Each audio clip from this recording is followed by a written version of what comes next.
A finales del verano de 1940, la Alemania nazi controlaba prácticamente toda Europa.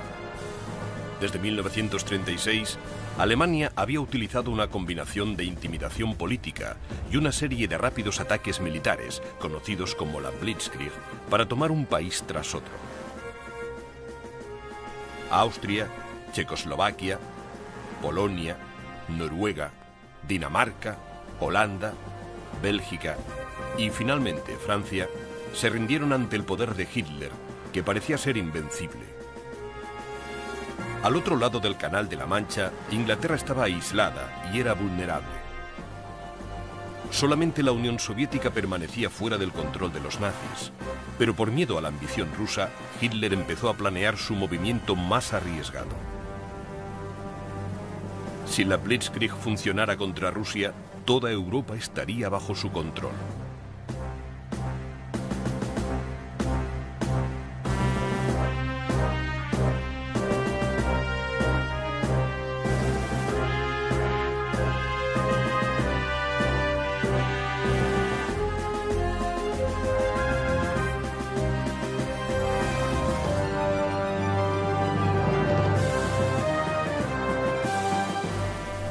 Segunda Guerra Mundial. Guerra relámpago. Rusia. Adolf Hitler estaba obsesionado con exterminar a la raza eslava del este de Europa. Se refería a los eslavos como degenerados y esclavos de nacimiento que no merecían vivir. Con Europa Central y Europa Occidental en sus manos, y seguro de que Gran Bretaña estaba a punto de caer, Hitler centró su atención en Rusia.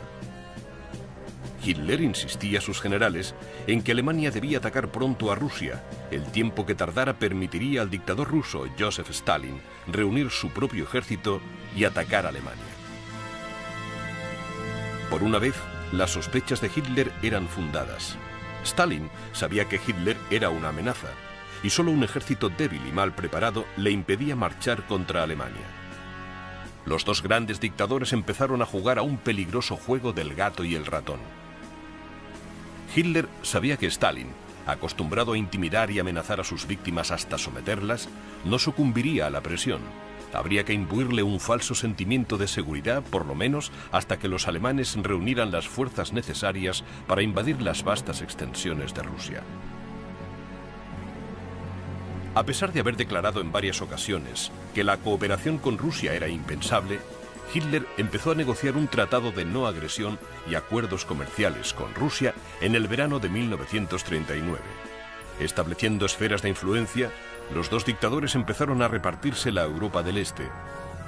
Alemania invadió Polonia y cedió sus provincias orientales a Rusia.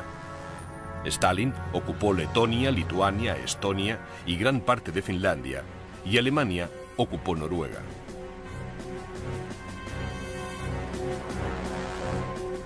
Como parte de los acuerdos comerciales, Rusia debía proporcionar a Alemania grandes cantidades de grano y materias primas, mientras que los alemanes prometieron proporcionar asistencia técnica y armamento a Rusia.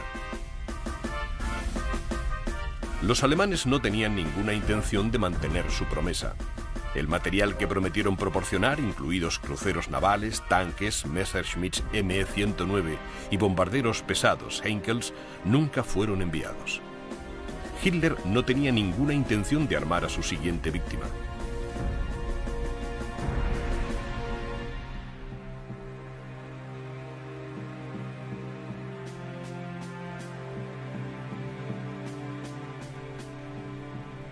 Stalin, sin embargo, mantuvo las apariencias y cumplió con su parte del trato, lenta pero concienzudamente. Entre febrero de 1940 y junio de 1941, Rusia entregó casi 2 millones de toneladas de grano y otras 2 toneladas de derivados del petróleo, elementos vitales para la maquinaria de guerra alemana.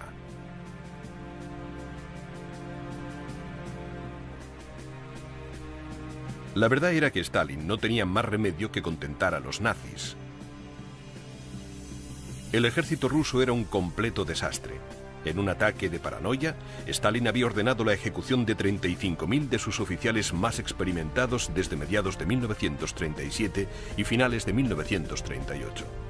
Ahora el ejército ruso estaba encabezado por oficiales con más ambición política que experiencia, y el resto de las fuerzas armadas estaban demasiado aterrorizadas como para funcionar.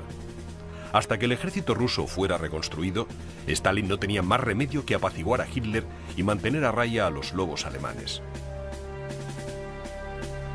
Oficialmente, el Partido Comunista consideraba que una invasión alemana era imposible.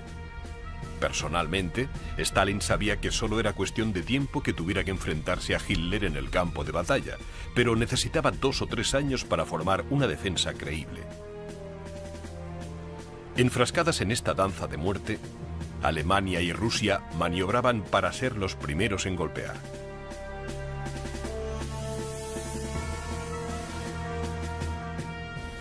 Para mantener a Stalin en jaque, Hitler firmó tratados con las partes de Finlandia que Rusia no había ocupado, y con Rumanía, territorios que proporcionaban posiciones ideales desde las que lanzar una invasión.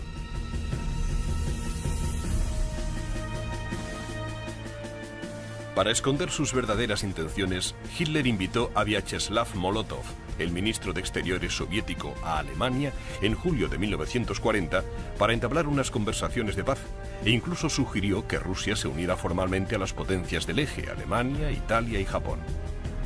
A los rusos solo les interesaba saber por qué había tropas alemanas en Finlandia y Rumanía.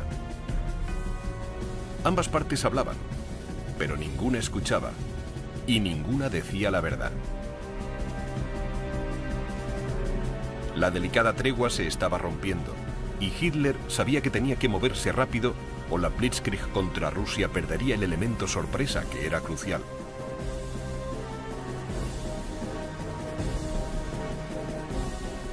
Hitler reunió a su alto mando y le presentó su plan.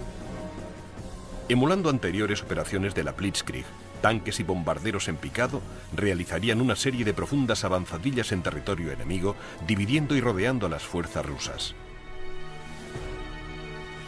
Inmediatamente detrás de las fuerzas de avanzada vendría la infantería, que eliminaría cualquier foco de tropas rusas que hubiera sobrevivido. Horrorizados ante la idea de tener que ocupar el oeste de Europa a la vez que entraban en las vastas extensiones de Rusia, los generales insistieron en que el consumo de los soldados y la maquinaria hacía imposible ganar la guerra en 2 frentes. Esto mismo había costado a Alemania la Primera Guerra Mundial, y esta vez se saldaría con idéntico resultado. Pero Hitler hizo caso omiso de sus protestas. Esta era su guerra y la haría como le pareciera conveniente. El plan, nombre en clave Operación Barbarroja, se llevaría a cabo en la primavera de 1941. En diciembre de 1940 el plan había sido finalizado. 3 ejércitos enormes llevarían a cabo la invasión. Uno por el norte, que debía penetrar en territorio ruso y asegurar la costa del Báltico y Leningrado. Otro se dirigiría hacia Moscú a través de Polonia. Y un tercero ocuparía las zonas industriales y agrícolas de Ucrania. Las tropas del frente ruso debían ser atacadas repetidamente con tal violencia que no pudieran ni pedir refuerzos ni retirarse hacia el interior de Rusia. Se esperaba que Rusia cayese en 2 meses.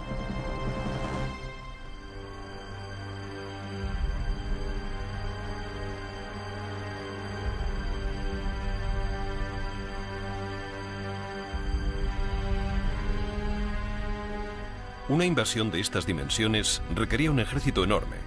El 80% del ejército alemán atacaría Rusia, dejando solamente un mínimo de fuerzas en los países ocupados de la Europa occidental.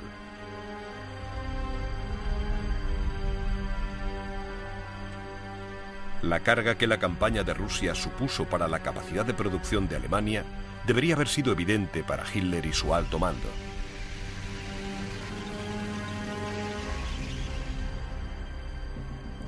La fuerza media de una división Panzer bajó de 258 tanques a tan solo 196, pero Hitler no escuchaba a nadie.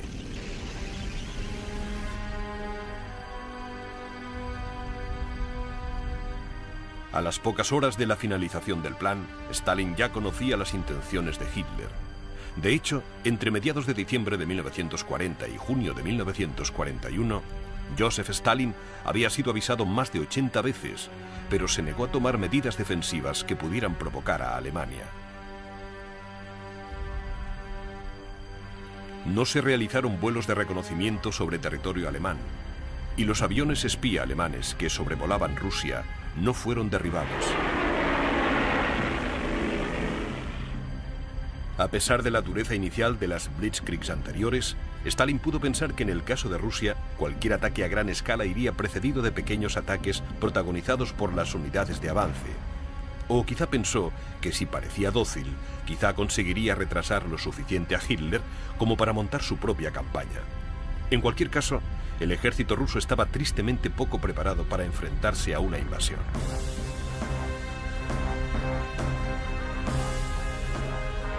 Mientras tanto, los soldados y el equipo alemanes avanzaban hacia el este. Durante 3 meses, las tropas alemanas se desplegaron a lo largo de la orilla occidental del río Bug, la línea de demarcación entre las secciones de Polonia ocupadas por Alemania y Rusia. En el norte se reunieron cerca del Báltico y en el sur a lo largo de la ruta hacia el Mar Negro. La línea de cañones, tanques y hombres se prolongaba a lo largo de 1900 kilómetros.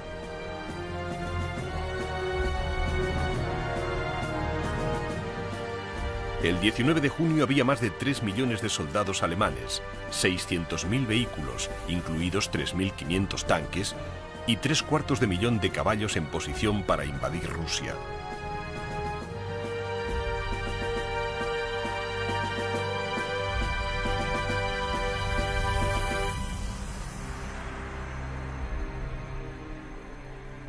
Escondidos en bosques, acequias y campos de maíz, los soldados envolvían sus armas y bayonetas con trozos de sábanas para amortiguar cualquier sonido. Y evitaron las comunicaciones por radio. En algunos puntos, los guardas rusos estaban a unos pocos metros. El ejército ruso, a pesar de contar con más de 5 millones de hombres, estaba poco preparado y mal equipado. De los 24.000 tanques rusos, solo 1.500 no eran excesivamente obsoletos, y solo una cuarta parte de estos estaban en buenas condiciones. Muchos de los hombres no tenían armas, y los que las tenían contaban con poca munición. Y todos tenían órdenes estrictas de no provocar ni tomar represalias ante un ataque alemán.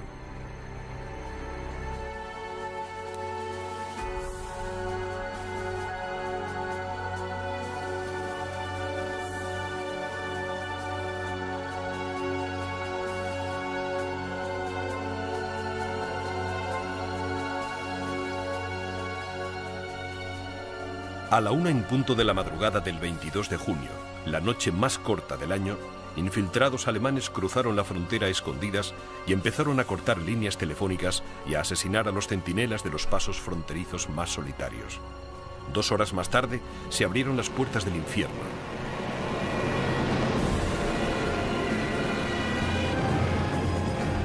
Cuando amaneció en Polonia, cientos de bombarderos en picados Tuka entraron en territorio ruso.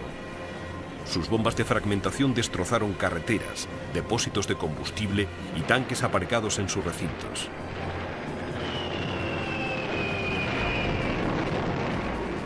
En cuanto los aviones dejaron caer las bombas y regresaron hacia la frontera, 6.000 cañones de campaña empezaron a disparar a puestos avanzados rusos, depósitos de provisiones y cuarteles.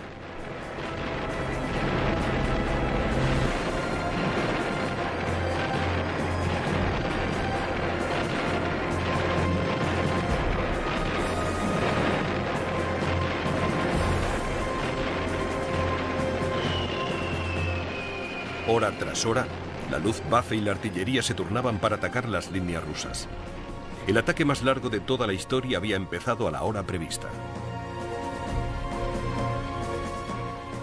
Durante el ataque, grupos de asalto alemanes tomaron posesión de puentes que estaban en manos de los rusos, matando a los guardias antes de que pudieran destruir sus propios puentes o defenderse. A lo largo de un frente de casi 1.300 kilómetros, las divisiones de los grupos norte y central del ejército alemán avanzaban hacia Rusia. El ataque fue tan repentino y tan extraordinario que el ejército ruso empezó a caer casi de inmediato. Las comunicaciones se cortaron en cuanto los enclaves armados, los puestos de mando y en algunos casos divisiones enteras desaparecieron en nubes de humo y metralla. El ataque penetró en territorio ruso con tal rapidez que las unidades motorizadas y los tanques alemanes adelantaron a las tropas rusas que aún estaban recibiendo instrucciones de última hora. Lo que más sorprendió a los alemanes fue la absoluta falta de respuesta. Los rusos casi ni intentaron contraatacar ni retirarse. Simplemente se quedaron donde estaban y murieron entre una lluvia de balas y bombas.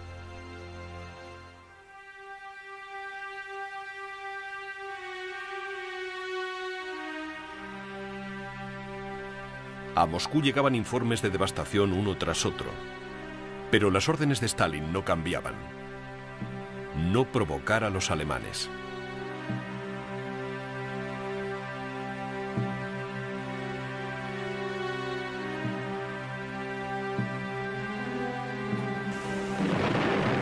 Los cazas rusos eran destruidos en tierra o despedazados en cuanto despegaban para ir a defender la frontera. En cuestión de horas, los alemanes controlaban la tierra y los cielos.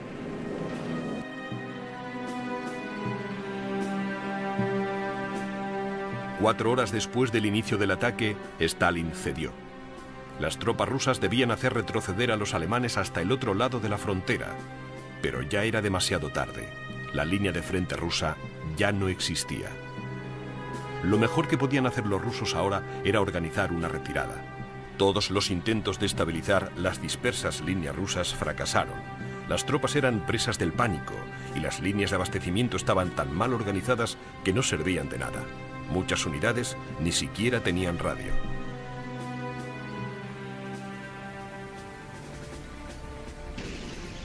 Las tropas alemanas avanzaban tan rápido que incluso ni los cuarteles generales alemanes podían hacer un seguimiento de sus tropas. El cuerpo de ingenieros alemán construía puentes en menos de 9 horas, ofreciendo cada vez más puntos por los que el equipo pesado podía cruzar los ríos. Por muy rápido que avanzara, la infantería alemana no podía seguir el ritmo de las unidades motorizadas de los cuerpos Panzer.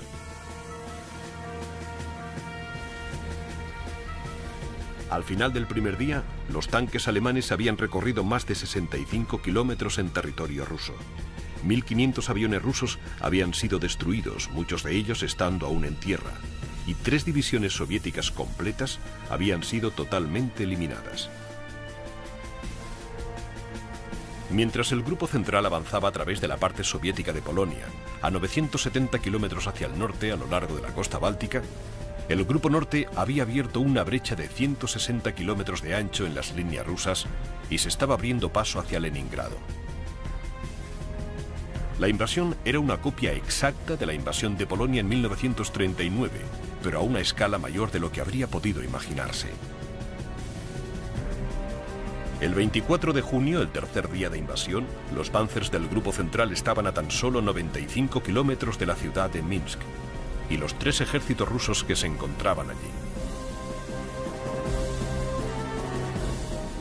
En una clásica maniobra de la Blitzkrieg, los tanques se dispersaron para formar una enorme garra que debía cerrarse sobre Minsk.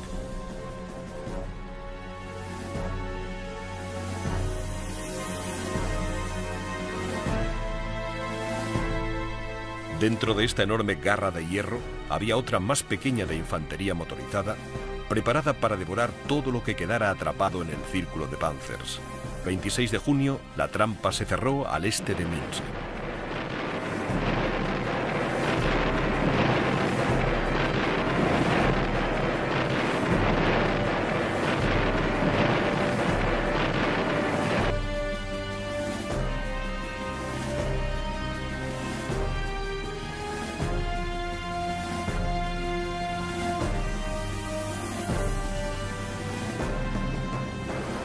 Cuando cayó Minsk, 32 de las 43 divisiones rusas que la defendían quedaron completamente destrozadas. El resto de divisiones proporcionaron a los alemanes más de 300.000 prisioneros y un botín de más de 3.000 tanques y 1.500 piezas de artillería.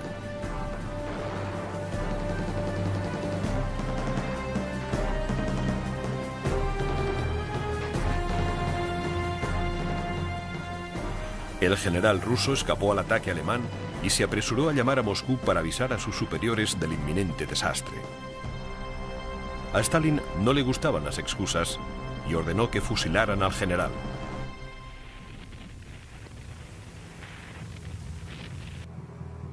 Con Minsk claramente bajo su control, el siguiente objetivo del grupo central era Smolensk, a 300 kilómetros hacia el este, en la ruta que llevaba directamente hacia Moscú. Smolensk cayó el 17 de julio, pero ahora los alemanes tenían graves problemas. La Blitzkrieg se estaba quedando sin energía.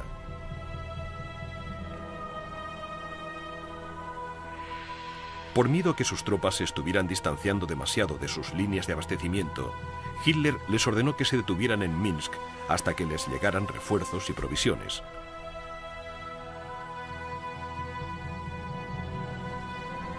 Con el ejército alemán a tan solo 650 kilómetros de Moscú, Stalin tuvo que aceptar la realidad. Hizo un llamamiento a su pueblo para que defendieran su amada madre Rusia. Habló de una gran guerra patriótica e instigó al pueblo a no dejar nada que pudiera ser útil a los nazis.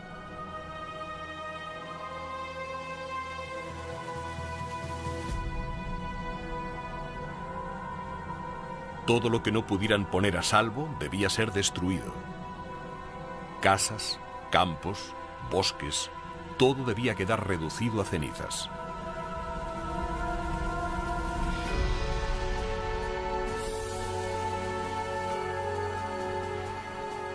El ejército en retirada ejecutaría a aquellos propietarios que no estuvieran dispuestos a hacer tal sacrificio.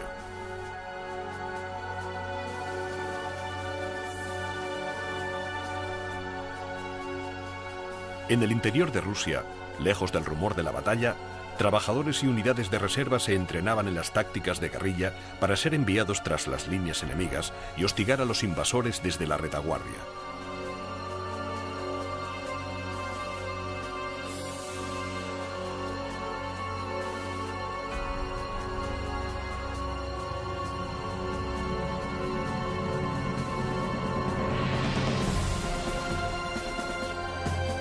A pesar de la pequeña molestia que provocaban los partisanos, los alemanes continuaron su imparable avance sobre Rusia. El 10 de julio, solamente 18 días después del inicio de la invasión, el grupo central estaba preparado para atacar Smolensk.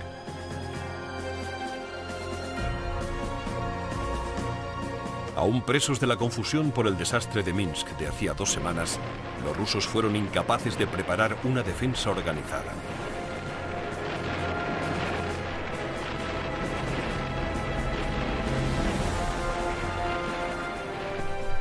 Una vez más se utilizó la maniobra en pinza y una vez más funcionó. Otros 2 ejércitos soviéticos quedaron atrapados y fueron eliminados entre las ruinas de una ciudad rusa. El 16 de julio, Smolensk capituló.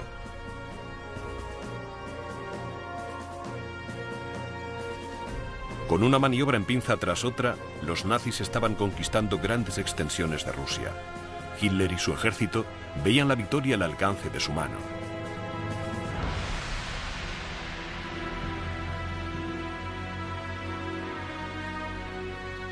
El paisaje estaba sembrado de los cuerpos de 500.000 de rusos muertos.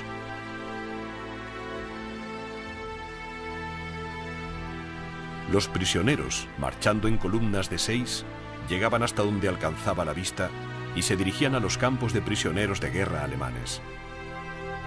Parecía que Rusia fuera a quedarse sin habitantes.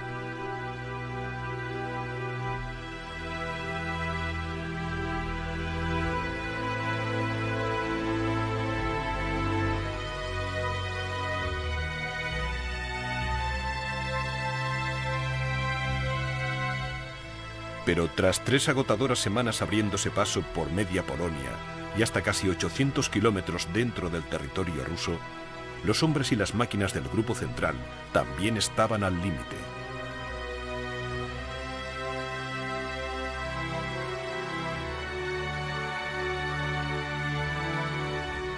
Cuando se detuvieron en las afueras de Smolensk para reagruparse y esperar a que llegaran las provisiones en preparación para el ataque final a Moscú, encontraron un frente de rusos decididos a no rendirse.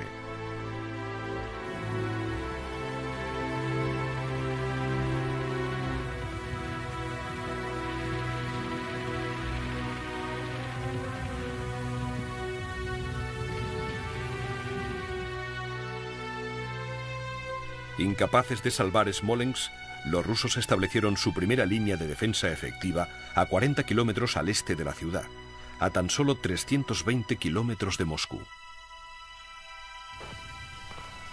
Durante 8 semanas, el Grupo Central estuvo inmovilizado ante la resistencia rusa y con escasas provisiones.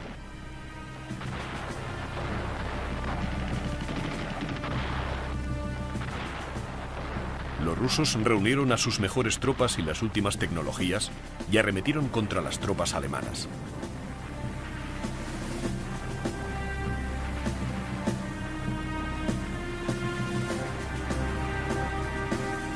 Los lanzacohetes múltiples Katyusha, de reciente creación, acribillaron a los alemanes con fuego de artillería, destrozando a hombres y equipo con morteros cargados con cohetes.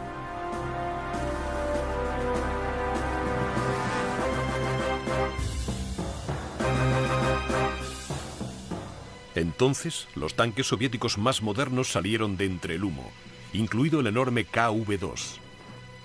Con un peso de casi 60 toneladas, era el vehículo acorazado más grande jamás fabricado.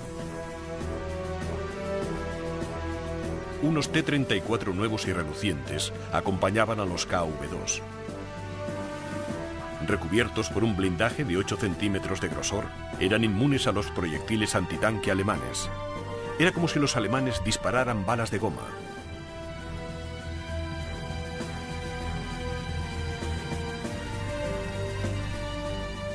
Por suerte para los alemanes, los tripulantes de los tanques eran tan ineptos como avanzada era su tecnología.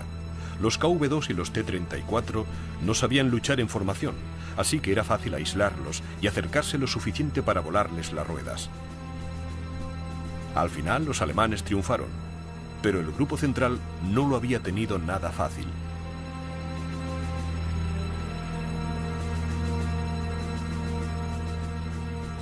Ante los nuevos acontecimientos, Hitler vaciló. Sabía perfectamente que la invasión de Rusia no había sido planeada con la meticulosidad de las batallas anteriores. Ahora insistía en que Moscú nunca había sido un objetivo estratégico. El 30 de julio de 1941, a más de un mes del inicio de la invasión de Rusia, Hitler tomó la primera de una serie de decisiones que probablemente le costarían la campaña y, a la larga, la guerra. En lugar de permitir que el Grupo Central continuara hacia Moscú, lo dividió y envió a la mitad hacia el norte para reforzar la campaña de Leningrado, y el resto hacia Ucrania.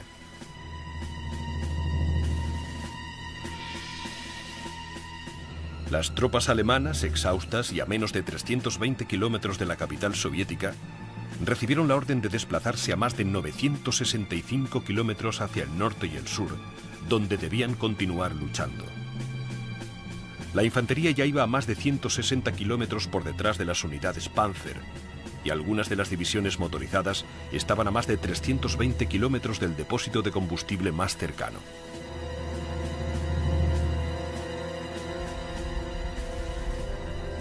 Y lo peor era que los alemanes tenían a 400.000 heridos y casi 100.000 muertos, más bajas que en todas las demás batallas de la guerra juntas.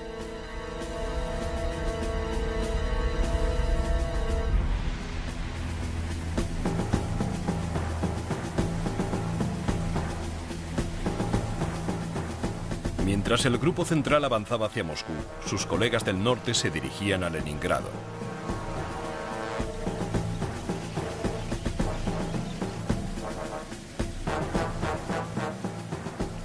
El ataque de los viejos puertos rusos y la vieja capital imperial debería haber sido rápido y sencillo.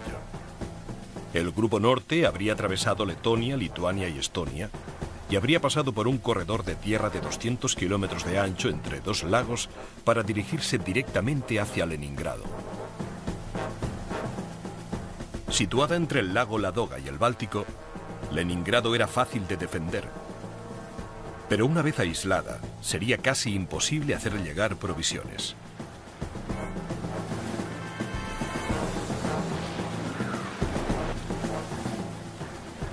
La violencia del ataque alemán cogió completamente por sorpresa a las tropas rusas en retirada, que huyeron en estampida y dejaron Leningrado peligrosamente desprotegida.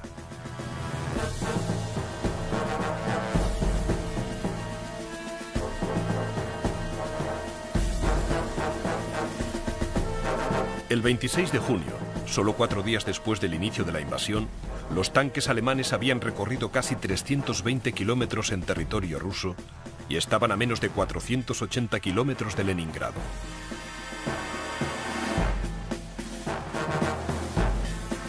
Un mes más tarde, Leningrado estaba a un paso de la rendición y con 29 divisiones alemanas frente a una modesta defensa de 15 divisiones rusas, la conquista de Leningrado debería haber sido cuestión de días.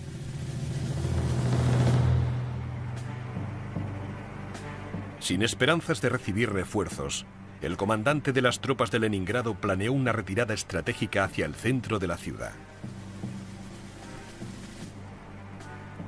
Defenderían cada plaza, cada calle, cada casa si fuera necesario.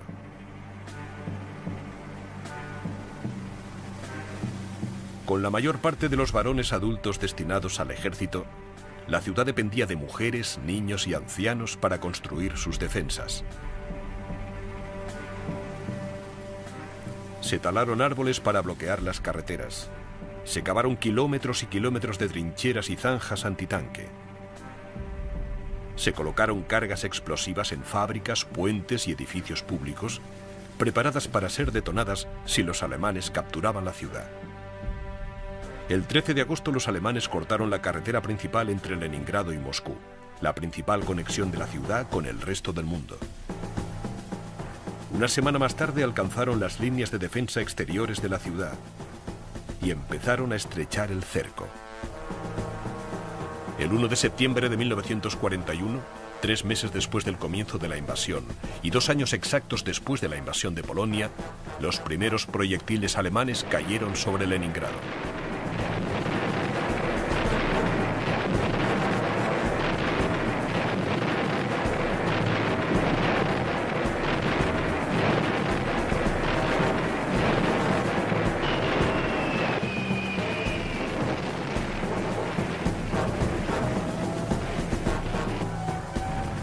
Dos días más tarde llegó el primer ataque de la Luftwaffe.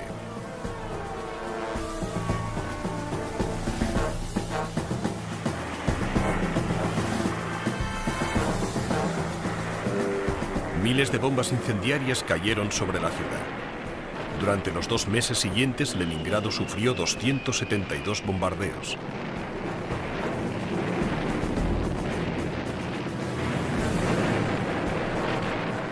Mientras los rusos estaban atrapados por los continuos ataques, los alemanes acordonaron sistemáticamente todas las rutas de escape y empezaron a cerrar el cerco.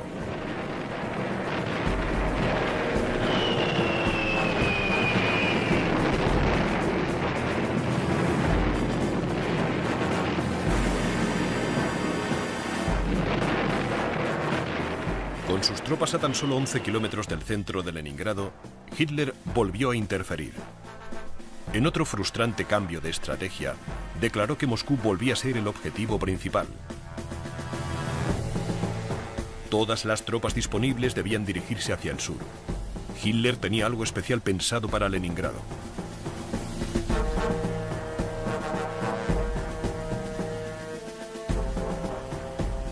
Asumiendo que los bombarderos y la artillería de campaña que rodeaba la ciudad podrían mantener a raya la población, Hitler declaró que ningún otro alemán perdería la vida en Leningrado. La ciudad sería aislada y abandonada a la merced del invierno ruso.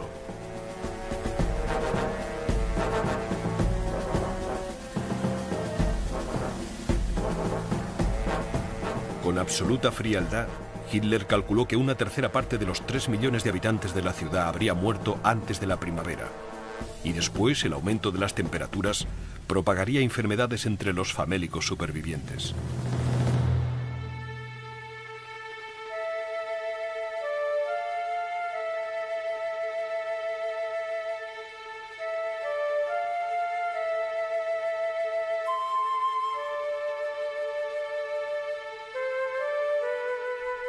A mediados de octubre, las reservas de combustible y carbón de Leningrado empezaron a agotarse.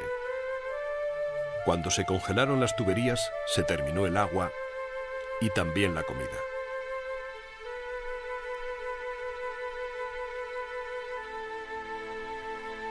A principios de noviembre, los que hacían trabajos físicos recibían solamente una ración diaria de 260 gramos de pan. El resto recibía la mitad. Perros, gatos, ratas y palomas desaparecieron de las calles, pero la gente seguía muriendo de hambre.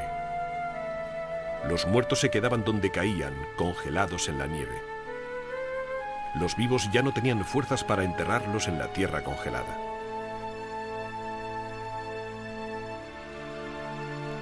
En noviembre murieron 11.000 personas. En diciembre, la cifra subió hasta 53.000. En enero empezaron a encontrarse cuerpos a los que les habían cortado pedazos de carne, y los niños empezaron a desaparecer de las calles.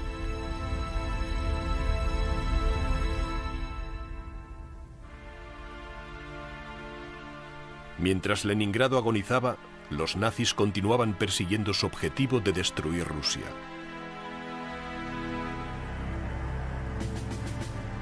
Si los grupos norte y central se habían visto perjudicados por las intervenciones de Hitler, los problemas del grupo sur eran el resultado directo de la determinación soviética. Ucrania tenía vastas reservas de metal de hierro, petróleo, carbón y grano, y Kiev era la llave para entrar en Ucrania.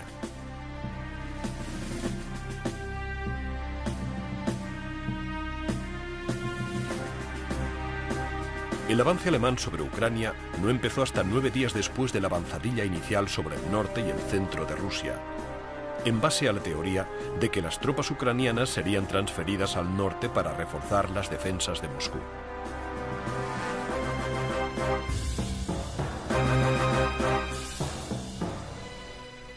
Era un plan muy bueno, pero no funcionó.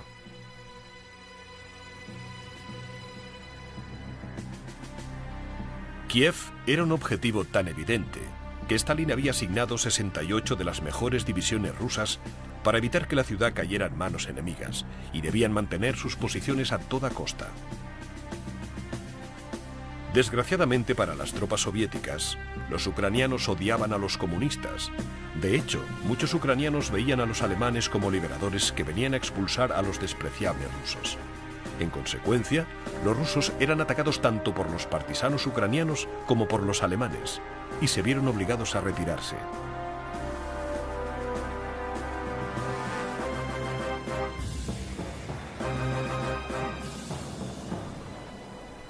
Pero por una vez, los rusos mantuvieron el orden. Se retiraron de forma estratégica, luchando rabiosamente ante el avance de los alemanes.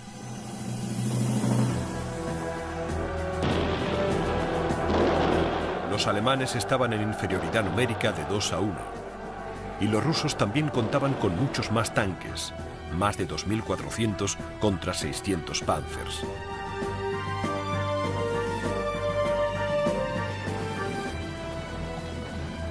Si los alemanes querían Ucrania, tendrán que luchar por cada centímetro cuadrado.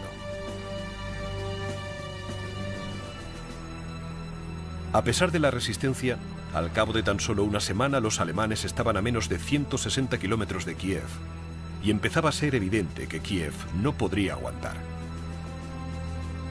El 13 de septiembre, los comandantes rusos rogaron a Stalin que ordenara una retirada. Solo tardó un día en acceder, pero ya era demasiado tarde.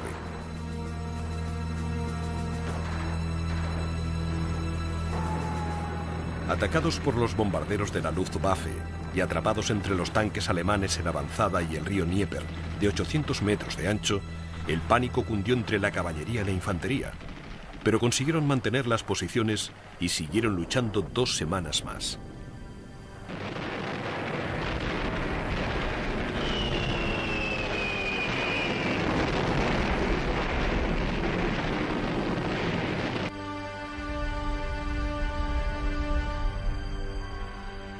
Cuando Kiev cayó, el suelo estaba repleto de montones de material roto, caballos muertos y los cuerpos de cerca de 1/3 de soldados rusos. Cerca de 700.000 más fueron hechos prisioneros.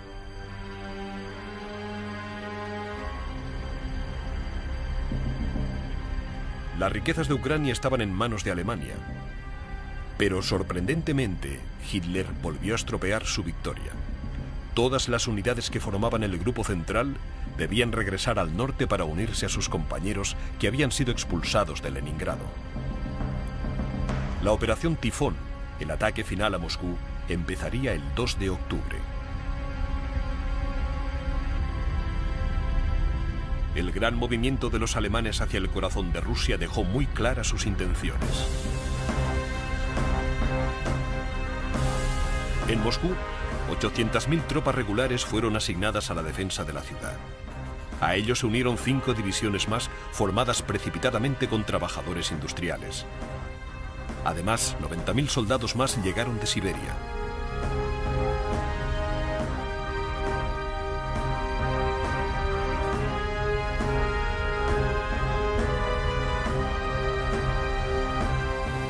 Más de medio millón de moscovitas, mujeres, tenderos y estudiantes fueron destinados a la construcción de barricadas.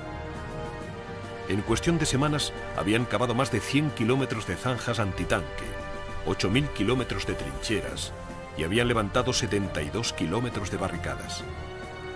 Las fábricas se desmontaron y se cargaron en trenes para transportarlas hacia el este, fuera del alcance de los alemanes.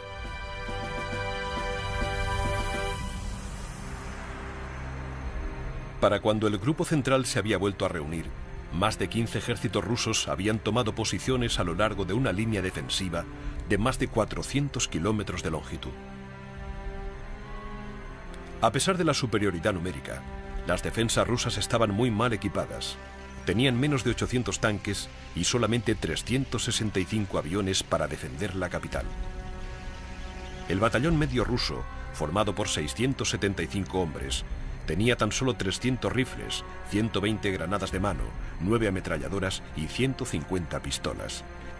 El resto debía limitarse a conseguir botellas y petróleo para hacer cócteles Molotov. Parecía que Moscú también iba a caer en manos de Hitler.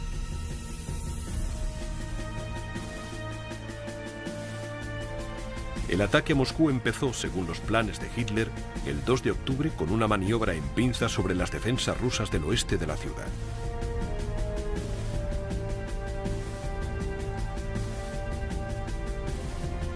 En 3 días, las unidades Panzer estaban a 350 kilómetros de la ciudad, presionando las defensas más periféricas del ejército ruso.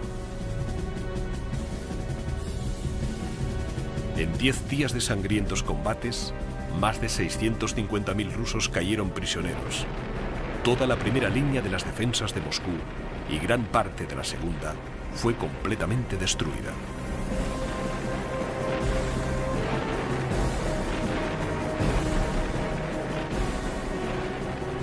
Una semana más tarde, los rusos organizaron su primera gran contraofensiva. Una interminable marea de tanques, cohetes, campos de minas y artillería atacó a muerte a los invasores.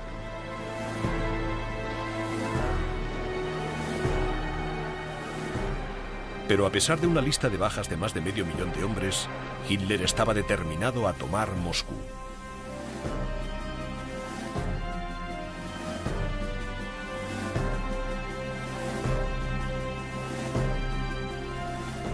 Cuando las tropas alemanas se acercaron a 110 kilómetros de Moscú, el pánico se apoderó de la ciudad.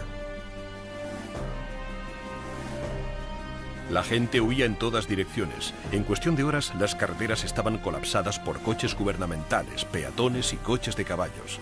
Se produjeron disturbios en las principales estaciones de tren. Las tiendas y las casas eran saqueadas y se hizo imposible restablecer el orden. La policía también había huido. El 19 de octubre, después de 3 días de disturbios descontrolados, Joseph Stalin impuso la ley marcial. Cualquiera que fuera visto saqueando, violando el toque de queda, provocando disturbios o intentando abandonar la ciudad, sería ejecutado.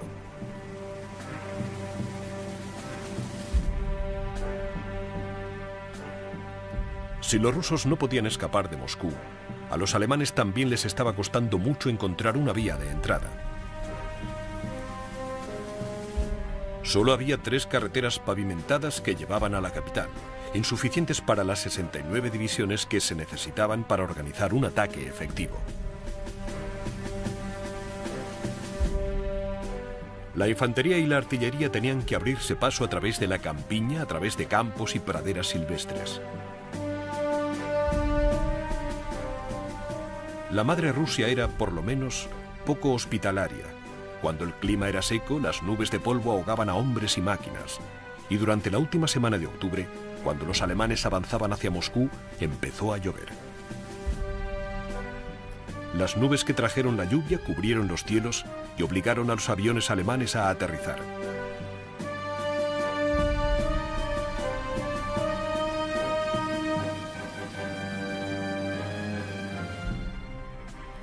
Como la lluvia no paraba, las carreteras y los campos se convirtieron en mares de barro que se tragaban las botas de un hombre tras otro.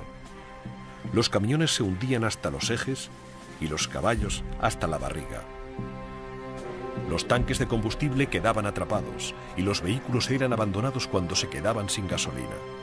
Los ríos crecían y se llevaban los puentes, mientras vehículos enteros desaparecían en el lodazal.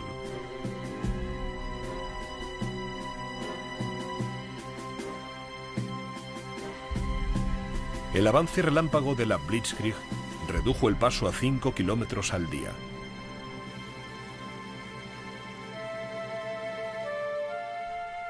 Una helada repentina la noche del 6 de noviembre dio a la pesada maquinaria de guerra alemana una última oportunidad de liberarse y hacer una última avanzadilla hacia Moscú.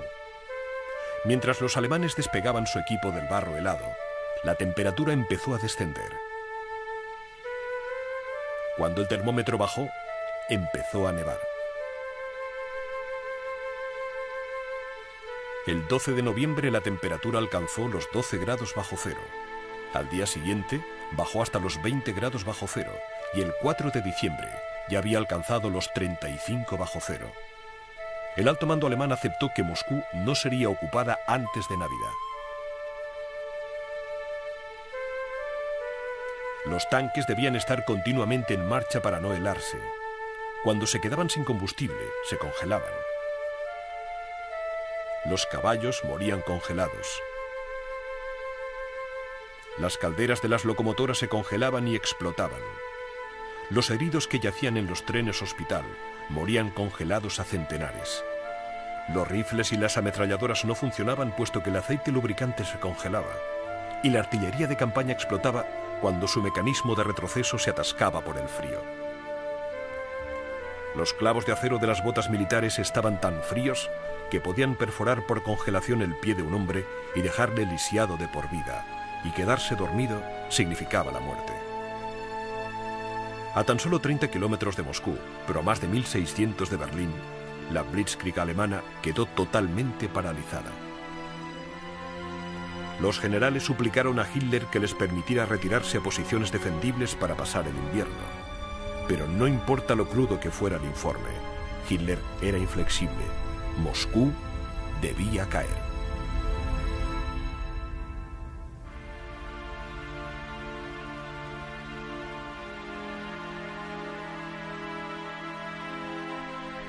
En un intento desesperado de rodear Moscú, 3 de las unidades Panzer que quedaban se dirigieron hacia el noreste y el oeste de la ciudad. A tan solo 16 kilómetros de Moscú, las tropas encargadas de destruir una estación de tren vieron las cúpulas doradas de la catedral de San Basilio brillando bajo el frío sol invernal. Era lo más cerca que la Alemania nazi llegaría jamás de su objetivo. Durante la fútil avanzadilla final hacia Moscú, los exhaustos alemanes perdieron a 15.000 hombres más, mientras los rusos reunieron 50 nuevas divisiones.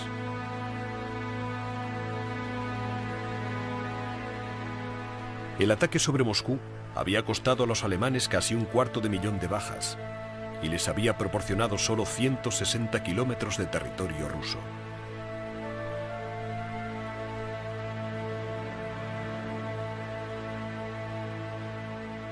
Se habían perdido 2/3 partes del total de tanques alemanes y ahora los rusos se estaban preparando para atacar.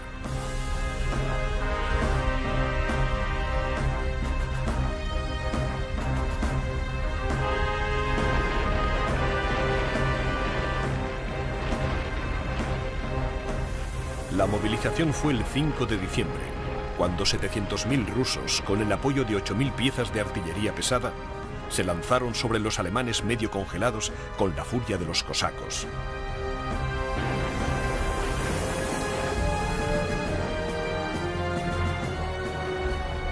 No había absolutamente nada que los alemanes pudieran hacer para defenderse.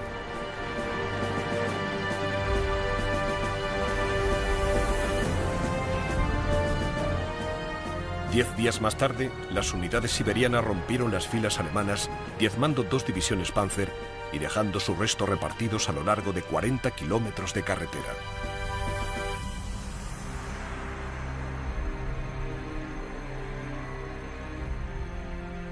A lo largo de los 1.290 kilómetros de frente ruso, las tropas alemanas perdieron el rumbo. Hitler y su Estado Mayor habían abandonado los principios según los que se regía la Blitzkrieg. Ataques rápidos y profundos que podían derrotar al enemigo en cuestión de días o semanas.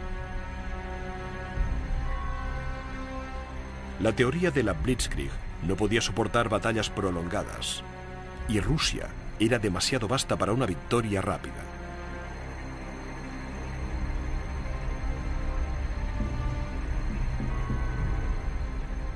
Por primera vez desde que Adolf Hitler había subido al poder hacía más de 7 años, el ejército alemán iniciaba una retirada. Avanzando con dificultad a través de los desiertos helados de Rusia occidental, abandonaron tanques, aviones, hombres y la esperanza.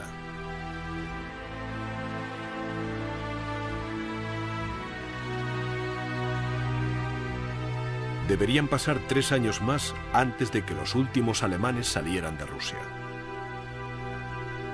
El sitio de Leningrado fue levantado por fin el 27 de enero de 1944, después de 890 días de bombardeos constantes. La mitad de los 3 millones de habitantes de la ciudad murieron defendiéndola.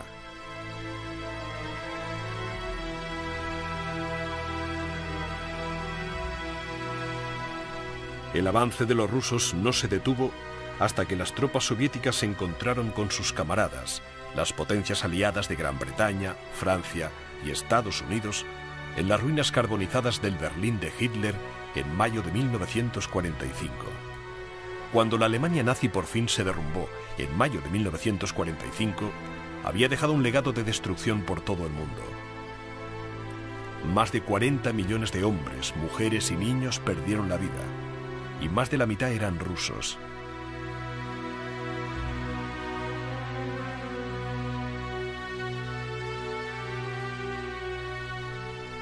Esto, y solo esto, era el legado de Adolf Hitler y su sueño perturbado de dominar el mundo gracias a la Blitzkrieg.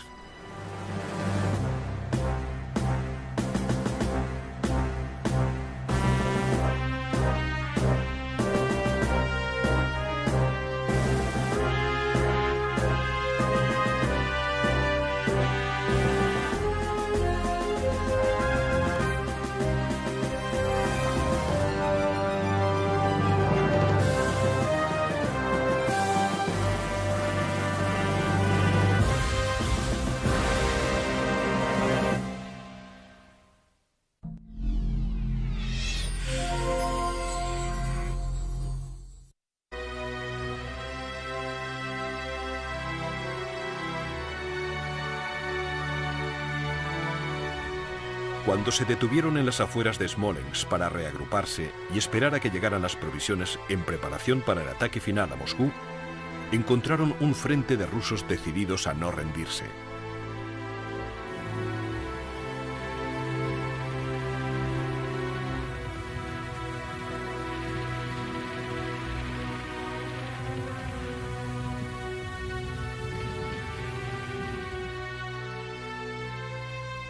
Incapaces de salvar Smolensk, los rusos establecieron su primera línea de defensa efectiva a 40 kilómetros al este de la ciudad, a tan solo 320 kilómetros de Moscú.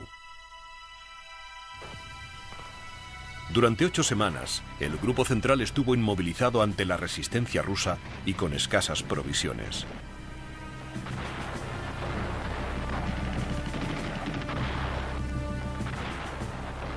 Los rusos reunieron a sus mejores tropas y las últimas tecnologías y arremetieron contra las tropas alemanas.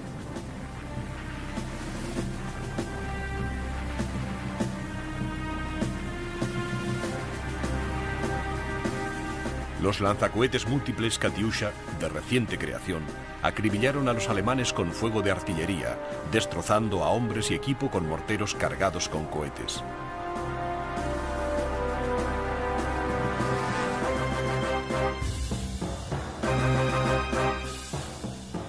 Entonces, los tanques soviéticos más modernos salieron de entre el humo, incluido el enorme KV-2. Con un peso de casi 60 toneladas, era el vehículo acorazado más grande jamás fabricado. Unos T-34 nuevos y relucientes acompañaban a los KV-2. Recubiertos por un blindaje de 8 centímetros de grosor, eran inmunes a los proyectiles antitanque alemanes. Era como si los alemanes dispararan balas de goma.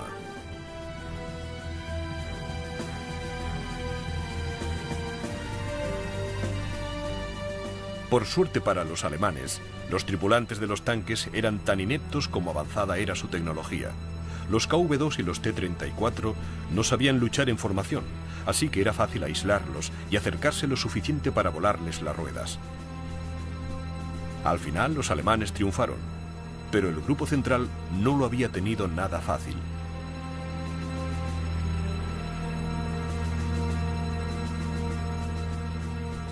Ante los nuevos acontecimientos, Hitler vaciló.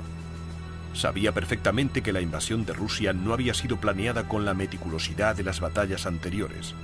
Ahora insistía en que Moscú nunca...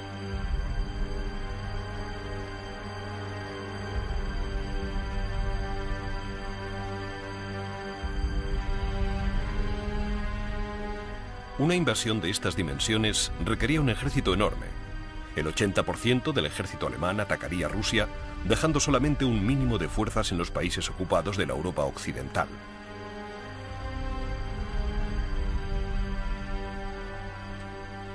La carga que la campaña de Rusia supuso para la capacidad de producción de Alemania debería haber sido evidente para Hitler y su alto mando.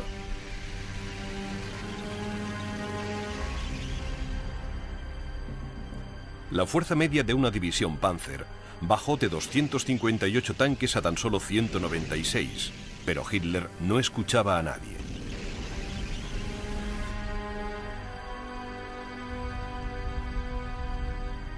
A las pocas horas de la finalización del plan, Stalin ya conocía las intenciones de Hitler.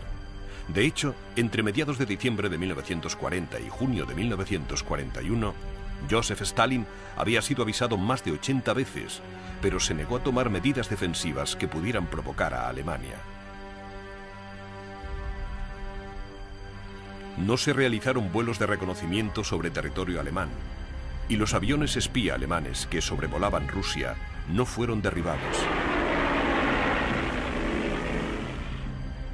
A pesar de la dureza inicial de las Blitzkriegs anteriores, Stalin pudo pensar que en el caso de Rusia, cualquier ataque a gran escala iría precedido de pequeños ataques protagonizados por las unidades de avance. O quizá pensó que si parecía dócil, quizá conseguiría retrasar lo suficiente a Hitler como para montar su propia campaña. En cualquier caso, el ejército ruso estaba tristemente poco preparado para enfrentarse a una invasión.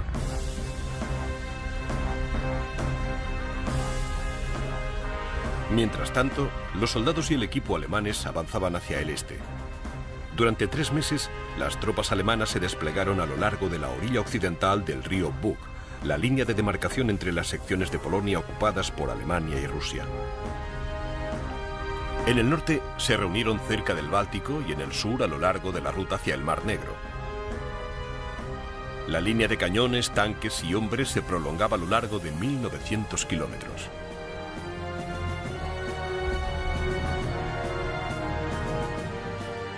El 19 de junio había más de 3 millones de soldados alemanes, 600.000 vehículos, incluidos 3.500 tanques, y 3/4 millón de caballos en posición para invadir Rusia.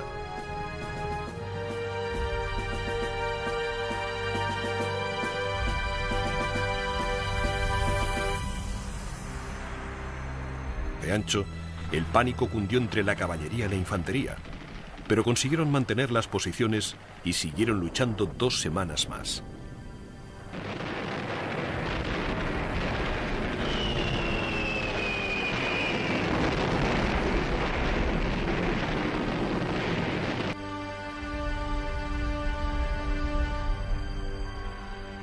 Cuando Kiev cayó, el suelo estaba repleto de montones de material roto, caballos muertos y los cuerpos de cerca de 1/3 de soldados rusos. Cerca de 700.000 más fueron hechos prisioneros.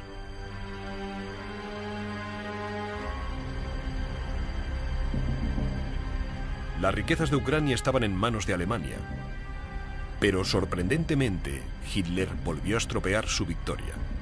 Todas las unidades que formaban el grupo central debían regresar al norte para unirse a sus compañeros que habían sido expulsados de Leningrado.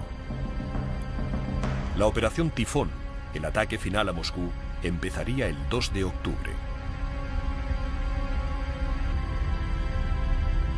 El gran movimiento de los alemanes hacia el corazón de Rusia dejó muy claras sus intenciones.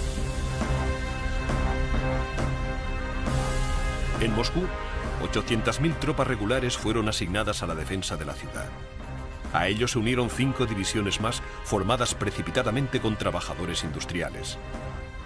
Además, 90.000 soldados más llegaron de Siberia.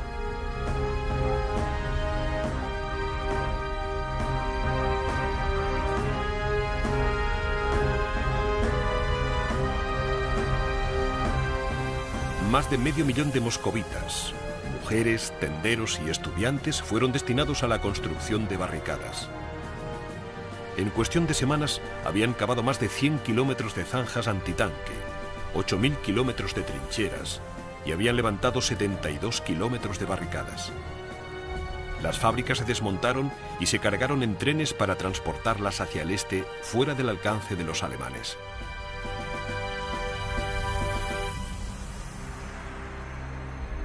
Para cuando el grupo central se había vuelto a reunir, más de 15 ejércitos rusos habían tomado posiciones a lo largo de una línea defensiva de más de 400 kilómetros de longitud. A pesar de la superioridad numérica, las defensas rusas estaban muy mal equipadas. Tenían menos de 800 tanques y solamente 365 aviones para defender la capital. El batallón medio ruso, formado por 675 hombres, tenía tan solo 300 rifles, 120 granadas de mano, 9 ametralladoras y 150 pistolas. El resto debía limitarse a conseguir botellas y petróleo para hacer combustible que quedaban atrapados, y los vehículos eran abandonados cuando se quedaban sin gasolina. Los ríos crecían y se llevaban los puentes, mientras vehículos enteros desaparecían en el lodazal.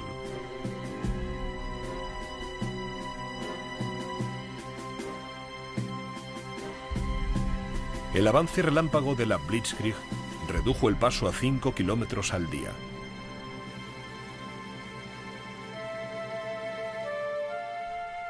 Una helada repentina la noche del 6 de noviembre dio a la pesada maquinaria de guerra alemana una última oportunidad de liberarse y hacer una última avanzadilla hacia Moscú. Mientras los alemanes despegaban su equipo del barro helado, la temperatura empezó a descender. Cuando el termómetro bajó, empezó a nevar. El 12 de noviembre la temperatura alcanzó los 12 grados bajo cero. Al día siguiente bajó hasta los 20 grados bajo cero y el 4 de diciembre ya había alcanzado los 35 bajo cero. El alto mando alemán aceptó que Moscú no sería ocupada antes de Navidad. Los tanques debían estar continuamente en marcha para no helarse. Cuando se quedaban sin combustible, se congelaban. Los caballos morían congelados. Las calderas de las locomotoras se congelaban y explotaban. Los heridos que yacían en los trenes hospital morían congelados a centenares. Los rifles y las ametralladoras no funcionaban puesto que el aceite lubricante se congelaba. Y la artillería de campaña explotaba cuando su mecanismo de retroceso se atascaba por el frío. Los clavos de acero de las botas militares estaban tan fríos que podían perforar por congelación el pie de un hombre y dejarle lisiado de por vida, y quedarse dormido significaba la muerte. A tan solo 30 kilómetros de Moscú, pero a más de 1.600 de Berlín, la Blitzkrieg alemana quedó totalmente paralizada. Los generales suplicaron a Hitler que les permitiera retirarse a posiciones defendibles para pasar el invierno. Pero no importa lo crudo que fuera el informe, Hitler era inflexible. Moscú debía caer.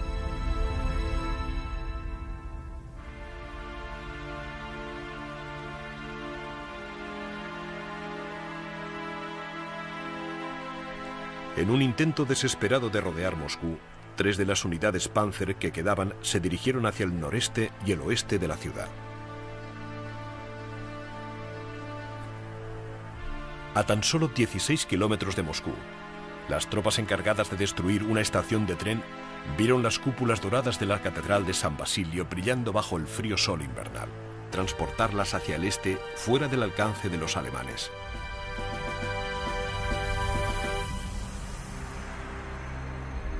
Para cuando el grupo central se había vuelto a reunir, más de 15 ejércitos rusos habían tomado posiciones a lo largo de una línea defensiva de más de 400 kilómetros de longitud. A pesar de la superioridad numérica, las defensas rusas estaban muy mal equipadas. Tenían menos de 800 tanques y solamente 365 aviones para defender la capital. El batallón medio ruso, formado por 675 hombres, tenía tan solo 300 rifles, 120 granadas de mano, 9 ametralladoras y 150 pistolas. El resto debía limitarse a conseguir botellas y petróleo para hacer cócteles Molotov. Parecía que Moscú también iba a caer en manos de Hitler.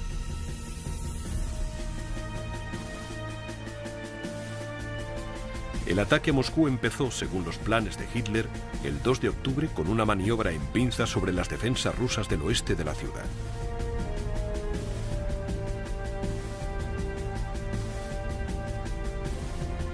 En 3 días, las unidades Panzer estaban a 350 kilómetros de la ciudad, presionando las defensas más periféricas del ejército ruso. En 10 días de sangrientos combates, más de 650.000 rusos cayeron prisioneros. Toda la primera línea de las defensas de Moscú y gran parte de la segunda fue completamente destruida.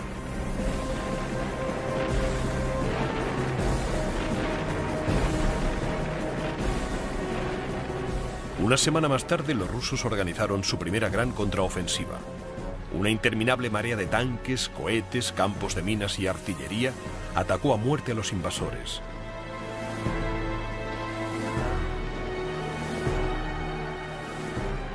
Pero a pesar de una lista de bajas de más de medio millón de hombres, Hitler estaba determinado a tomar Moscú.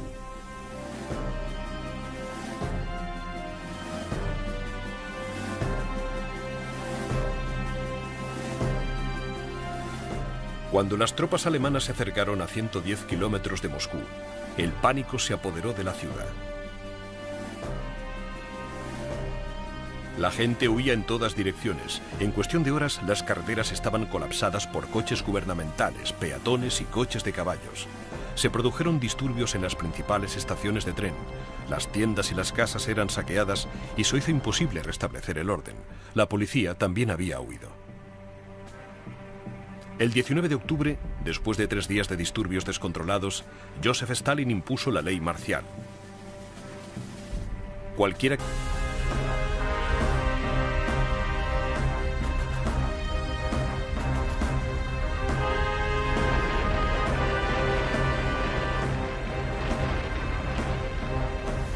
La movilización fue el 5 de diciembre, cuando 700.000 rusos, con el apoyo de 8.000 piezas de artillería pesada, se lanzaron sobre los alemanes medio congelados con la furia de los cosacos.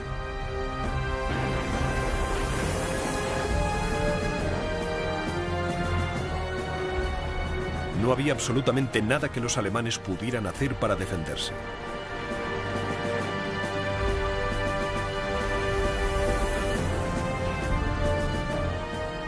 Diez días más tarde, las unidades siberianas rompieron las filas alemanas, diezmando 2 divisiones Panzer y dejando sus restos repartidos a lo largo de 40 kilómetros de carretera.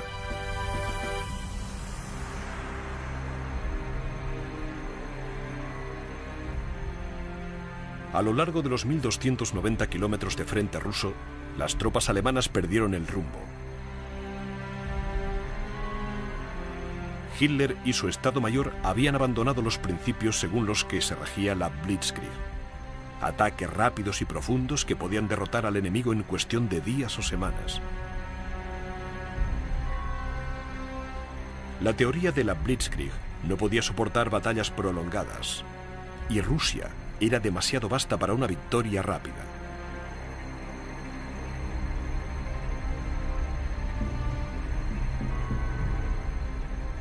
Por primera vez desde que Adolf Hitler había subido al poder hacía más de 7 años, el ejército alemán iniciaba una retirada. Avanzando con dificultad a través de los desiertos helados de Rusia occidental, abandonaron tanques, aviones, hombres y la esperanza.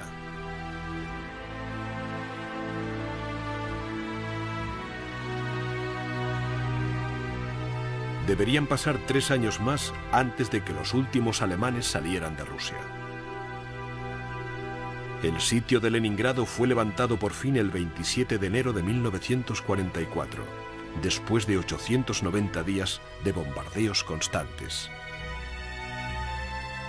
La mitad de los 3 millones de habitantes de la ciudad murieron defendiéndola.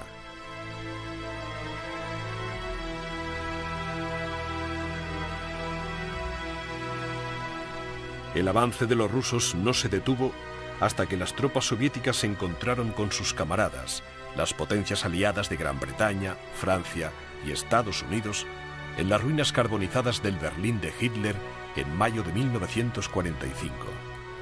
Cuando la Alemania nazi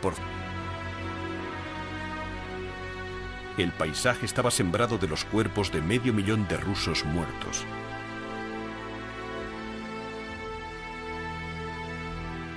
Los prisioneros, marchando en columnas de 6, llegaban hasta donde alcanzaba la vista y se dirigían a los campos de prisioneros de guerra alemanes. Parecía que Rusia fuera a quedarse sin habitantes.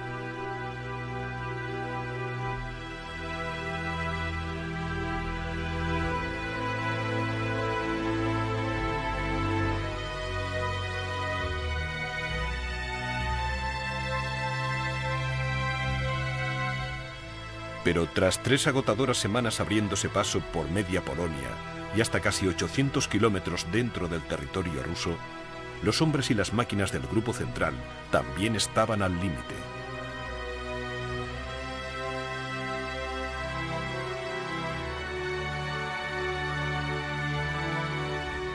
Cuando se detuvieron en las afueras de Smolensk para reagruparse y esperar a que llegaran las provisiones en preparación para el ataque final a Moscú, encontraron un frente de rusos decididos a no rendirse.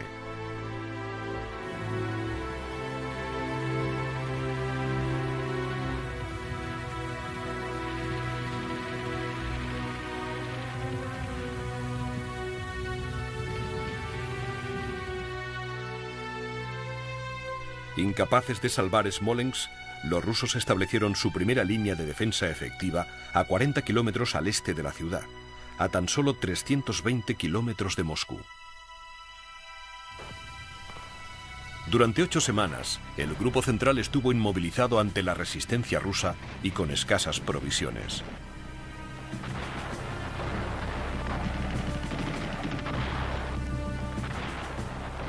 Los rusos reunieron a sus mejores tropas y las últimas tecnologías y arremetieron contra las tropas alemanas.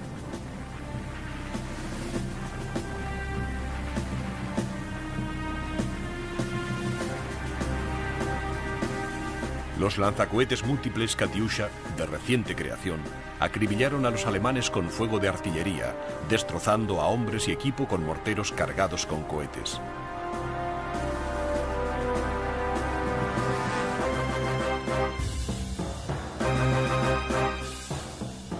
Entonces, los tanques soviéticos más modernos salieron de entre el humo, incluido el enorme KV-2. Con un peso de casi 60 toneladas, era el vehículo acorazado más grande jamás fabricado.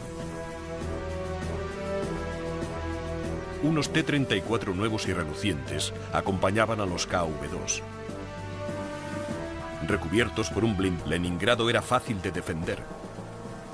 Pero una vez aislada, sería casi imposible hacer llegar provisiones.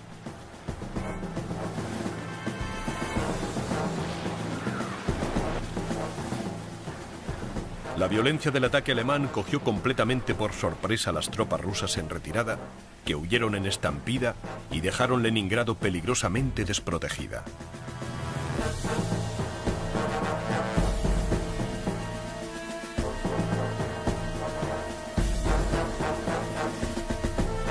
El 26 de junio, solo 4 días después del inicio de la invasión, los tanques alemanes habían recorrido casi 320 kilómetros en territorio ruso y estaban a menos de 480 kilómetros de Leningrado.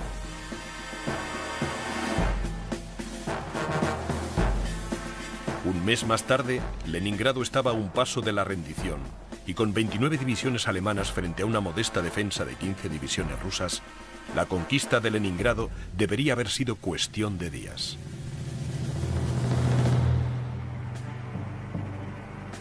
Sin esperanzas de recibir refuerzos, el comandante de las tropas de Leningrado planeó una retirada estratégica hacia el centro de la ciudad.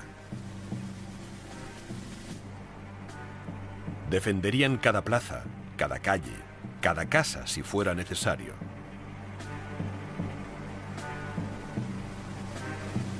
Con la mayor parte de los varones adultos destinados al ejército, la ciudad dependía de mujeres, niños y ancianos para construir sus defensas. Se talaron árboles para bloquear las carreteras.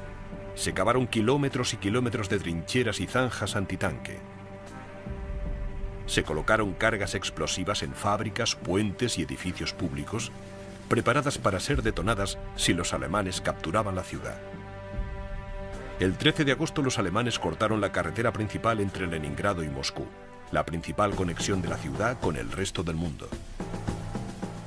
Una semana más tarde alcanzaron las líneas de defensa exteriores de la ciudad y empezaron a estrechar el cerco. El 1 de septiembre de 1941, 3 meses después del comienzo de la invasión y 2 años exactos después de la invasión de Polonia, los primeros proyectiles alemanes cayeron sobre Leningrado.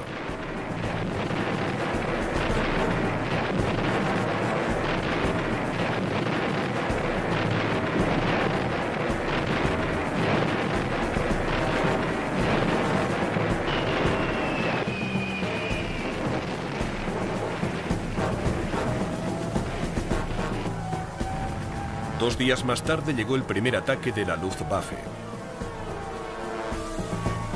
La hora prevista. Durante el ataque, grupos de asalto alemanes tomaron posesión de puentes que estaban en manos de los rusos, matando a los guardias antes de que pudieran destruir sus propios puentes o defenderse. A lo largo de un frente de casi 1.300 kilómetros, las divisiones de los grupos norte y central del ejército alemán avanzaban hacia Rusia. El ataque fue tan repentino y tan extraordinario que el ejército ruso empezó a caer casi de inmediato.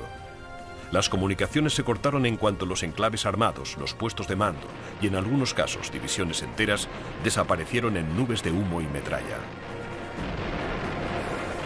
El ataque penetró en territorio ruso con tal rapidez que las unidades motorizadas y los tanques alemanes adelantaron a las tropas rusas que aún estaban recibiendo instrucciones de última hora. Lo que más sorprendió a los alemanes fue la absoluta falta de respuesta. Los rusos casi ni intentaron contraatacar ni retirarse. Simplemente se quedaron donde estaban y murieron entre una lluvia de balas y bombas.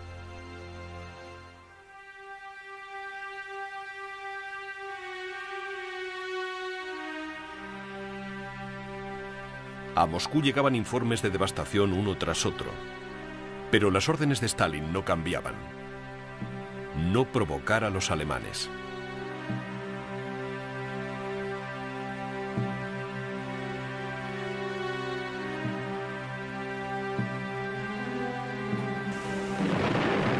Los cazas rusos eran destruidos en tierra o despedazados en cuanto despegaban para ir a defender la frontera. En cuestión de horas, los alemanes controlaban la tierra y los cielos.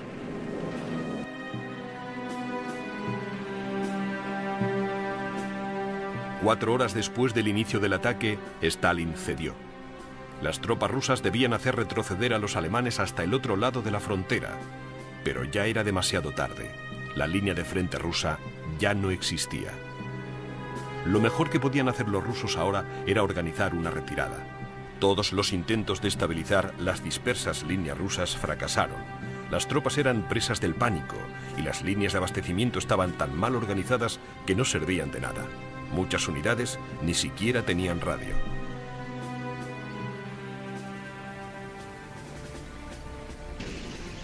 Las tropas alemanas avanzaban tan rápido que incluso ni los cuarteles generales alemanes podían hacer un seguimiento de sus tropas. El cuerpo de ingenieros alemán construía puentes en menos de 9 horas, ofreciendo cada vez más puntos por los que el equipo pesado podía cruzar los ríos.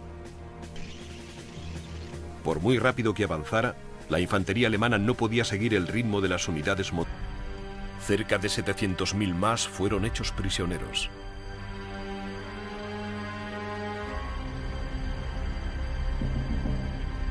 Las riquezas de Ucrania estaban en manos de Alemania, pero sorprendentemente Hitler volvió a estropear su victoria. Todas las unidades que formaban el grupo central debían regresar al norte para unirse a sus compañeros que habían sido expulsados de Leningrado. La operación Tifón, el ataque final a Moscú, empezaría el 2 de octubre. El gran movimiento de los alemanes hacia el corazón de Rusia dejó muy claras sus intenciones. En Moscú, 800.000 tropas regulares fueron asignadas a la defensa de la ciudad. A ellos se unieron 5 divisiones más formadas precipitadamente con trabajadores industriales. Además, 90.000 soldados más llegaron de Siberia.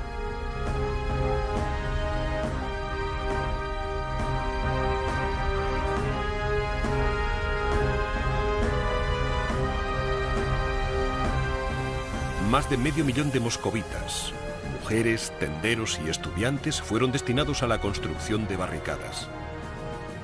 En cuestión de semanas habían cavado más de 100 kilómetros de zanjas antitanque, 8.000 kilómetros de trincheras y habían levantado 72 kilómetros de barricadas. Las fábricas se desmontaron y se cargaron en trenes para transportarlas hacia el este, fuera del alcance de los alemanes.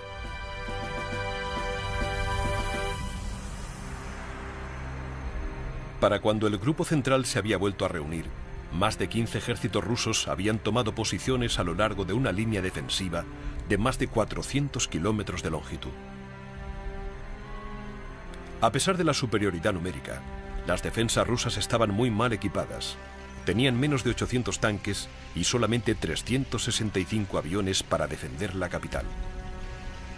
El batallón medio ruso, formado por 675 hombres, tenía tan solo 300 rifles, 120 granadas de mano, 9 ametralladoras y 150 pistolas.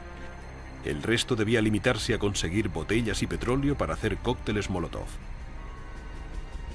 Parecía que Moscú también iba a caer en manos de Hitler.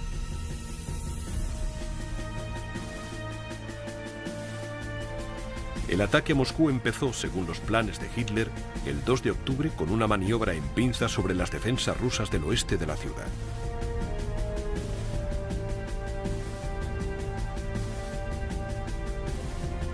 En 3 días, las unidades Panzer estaban a 350 kilómetros de la ciudad, presionando las defensas más periféricas del ejército ruso.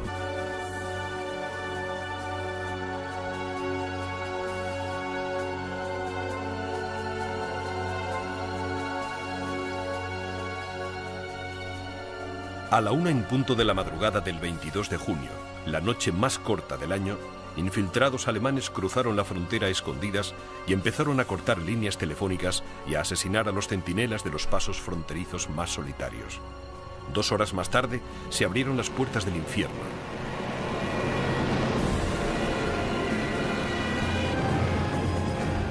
Cuando amaneció en Polonia, cientos de bombarderos en picados Tuka entraron en territorio ruso. Sus bombas de fragmentación destrozaron carreteras, depósitos de combustible y tanques aparcados en sus recintos.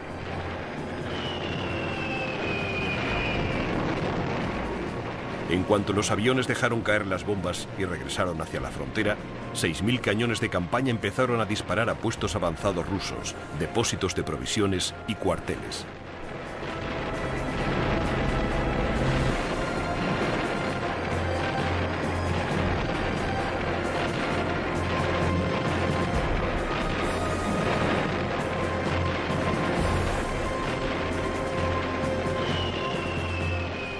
Hora tras hora, la Luftwaffe y la artillería se turnaban para atacar las líneas rusas. El ataque más largo de toda la historia había empezado a la hora prevista. Durante el ataque, grupos de asalto alemanes tomaron posesión de puentes que estaban en manos de los rusos, matando a los guardias antes de que pudieran destruir sus propios puentes o defenderse. A lo largo de un frente de casi 1.300 kilómetros, las divisiones de los grupos norte y central del ejército alemán avanzaban hacia Rusia. El ataque fue tan repentino y tan extraordinario que el ejército ruso empezó a caer casi de inmediato. Las comunicaciones se cortaron en cuanto los enclaves armados, los puestos de mando y en algunos casos divisiones enteras desaparecieron en nubes de humo y metralla. El ataque penetró en territorio ruso con tal rapidez que las unidades motorizadas y los tanques alemanes adelantaron a las tropas rusas que aún estaban recibiendo instrucciones de última hora. Lo que más sorprendió a los alemanes fue la absoluta falta de respuesta. Los rusos casi ni intentaron contraatacar ni retirarse. Simplemente se quedaron donde estaban y murieron entre una lluvia de balas y bombas.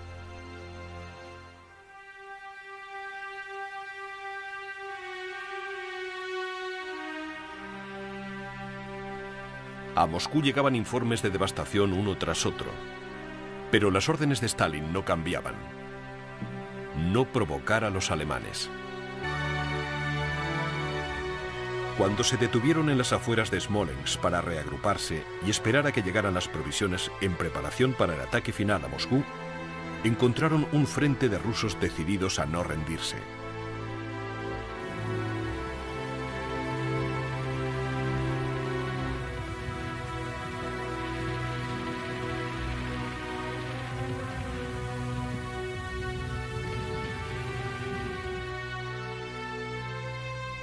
Incapaces de salvar Smolensk, los rusos establecieron su primera línea de defensa efectiva a 40 kilómetros al este de la ciudad, a tan solo 320 kilómetros de Moscú. Durante 8 semanas, el grupo central estuvo inmovilizado ante la resistencia rusa y con escasas provisiones.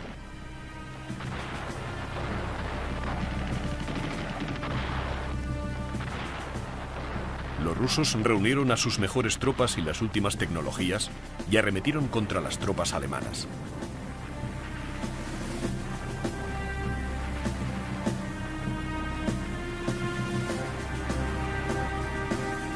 Los lanzacohetes múltiples Katyusha, de reciente creación, acribillaron a los alemanes con fuego de artillería, destrozando a hombres y equipo con morteros cargados con cohetes.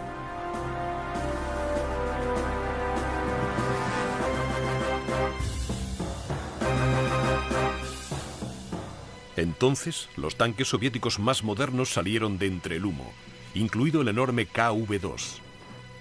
Con un peso de casi 60 toneladas, era el vehículo acorazado más grande jamás fabricado. Unos T-34 nuevos y relucientes acompañaban a los KV-2. Recubiertos por un blindaje de 8 centímetros de grosor, eran inmunes a los proyectiles antitanque alemanes. Era como si los alemanes dispararan balas de goma.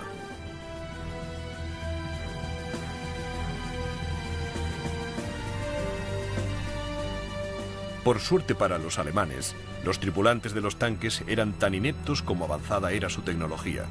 Los KV-2 y los T-34 no sabían luchar en formación, así que era fácil aislarlos y acercarse lo suficiente para volarles las ruedas. Al final, los alemanes triunfaron, pero el grupo central no lo había tenido nada fácil.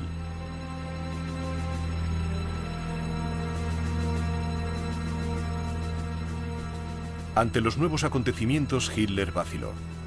Sabía perfectamente que la invasión de Rusia no había sido planeada con la meticulosidad de las batallas anteriores. ahora insistía en que Moscú nunca había sido un objetivo estratégico. El 30 de julio de 1941, a más de un